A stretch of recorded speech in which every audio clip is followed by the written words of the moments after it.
भाई ये जो हादसा हुआ है अहमदाबाद में, बहुत ही दुख की बात है और हमारे देश का बहुत ही ज़्यादा नुकसान हो चुका है। बहुत ही आदमी मर चुके हैं। आप लोग ये वीडियो देखिए, फिर बताइए कमेंट करके भाई।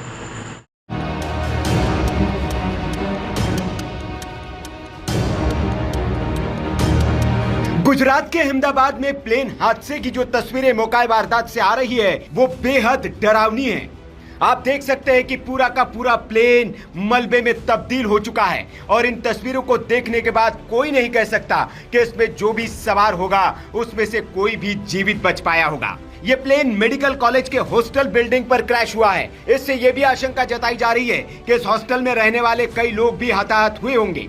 आपको बता दें कि एयर इंडिया के इस विमान में गुजरात के अहमदाबाद के इंटरनेशनल एयरपोर्ट से लंदन के लिए उड़ान भरी थी, लेकिन उड़ान भरने के तुरंत बाद ही एयर इंडिया का ये ड्रीम लाइनर विमान क्रैश हो गया। इस विमान में 230 पैसेंजर, 2 पायलट और क्रू के 10 मेंबर यानी कि कुल 242 पैसेंजर सवार थे। लेकिन इस प्लेन के क्रैश होने से ठीक पहले प्लेन के पायलट सुमित सबरवाल ने मेडे कॉल किया था। विमानन की दुनिया में पायलट ये संकेत आखिरी वक्त में देता है। इसका मतलब होता है कि मेरी मदद करो। जब पायलट को यह लग जाता है कि अब हालात उसके हाथ में नहीं है, काबू से बाहर हो चुके हैं, तब वो मेडे संकेत जारी करता है।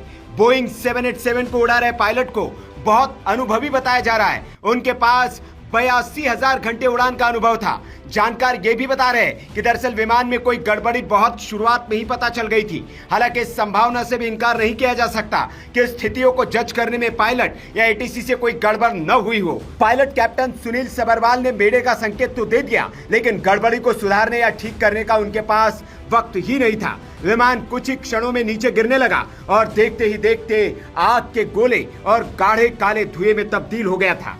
जानकार बता रहे कि इस तरह की कोई गड़बड़ बहुत ऊंचाई पर होती है तो पायलट को सोचकर कुछ करने का वक्त भी मिलता है, लेकिन जाहिर है कि पायलट ने उड़ते ही मेडे का संकेत दिया, यानी उसी समय उसे लग गया था कि हालात उसके कंट्रोल में नहीं है। मेडे शब्द फ्रेंच के मैडर यानी कि मेरी मदद करो शब्द से लिया गया है। 1927 में वॉशिंगटन के इंटरनेशनल रेडियो टेलीग्राफ कन्वेंशन में इसे आधिकारिक आपातकालीन कॉल बनाया गया। पायलट इसे 3 बार दोहराते हैं, मेडे मेडे मेडे, ताकि एटीसी इसे तुरंत समझ ले और बाकी रेडियो संदेशों के बीच ये साफ सुनाई दे। ये कॉल इंजन फेल, आग, दबाव में कमी या किसी ऐसी स्थिति में दी जाती है जहां तुरंत मदद की जरूरत होती है। जानकारी ये भी मिल रही कि अहमदाबाद हादसे में पायलट ने टेक ऑफ के 2 मिनट बाद ही मेडे कॉल दिया था। उस वक्त विमान सिर्फ 625 फीट की ऊंचाई पर था। इससे साफ है कि पायलट को तुरंत किसी गंभीर समस्या का एहसास हो गया था। ये भी अनुमान लगाया जा रहा है कि विमान का पिछला हिस्सा किसी पेड़ या दीवार से टकराया हो। साथ ही इंजन में तकनीकी खराबी की भी अटकलें लगाई जा रही है। लेकिन यहाँ यह भी जिक्र करना जरूरी है कि विमान की 2 बार दिल्ली और अहमदाबाद में जांच की जा चुकी थी। वे टेक ऑफ के तुरंत बाद इमरजेंसी कॉल कर एयर ट्रैफिक कंट्रोल यानी कि एटीसी को कुछ बताना चाह रहे थे। हालांकि जब तक एटीसी की ओर से जवाबी कॉल किया गया, पायलट उसे रिसीव ही नहीं कर पाए। इसके तुरंत बाद प्लेन क्रैश हो गया।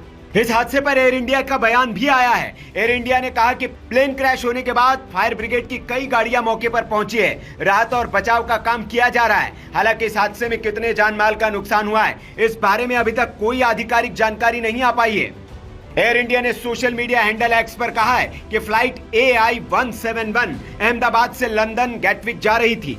12 जून को दुर्घटना का शिकार हुई है। अभी हम विवरण की जांच कर रहे हैं और इस मामले में अपने सोशल मीडिया प्लेटफॉर्म एक्स और एयर इंडिया के वेबसाइट पर ज्यादा जानकारी साझा करेंगे। आपको बता दें कि बोइंग कंपनी के विमान पहले भी कई दुर्घटनाओं में शामिल रहे हैं। सबसे हालिया दुर्घटना दक्षिण कोरिया के जेजू एयर की उड़ान है, जो दिसंबर 2024 के आखिरी में दुर्घटनाग्रस्त हो गई थी। आंकड़ों के मुताबिक विमान लैंडिंग का प्रयास करते समय दुर्घटनाग्रस्त हो गया था और इसमें 189 लोगों की जान चली गई थी। ये विमान भी बोइंग 737-800 था और अहमदाबाद में जो विमान क्रैश हुआ है वो भी बोइंग 787-8 ड्रीम लाइनर प्लेन था। इस खबर के बाद अब बोइंग के शेयर प्री मार्केट ट्रेडिंग में 6% तक से अधिक तक फिसल गए हैं। दोपहर 3:30 बजे तक बोइंग के शेयर प्री मार्केट में 6.42% की गिरावट के साथ $196.51 पर थे। Bureau report, VK news. VK news, राष्ट्र के नाम।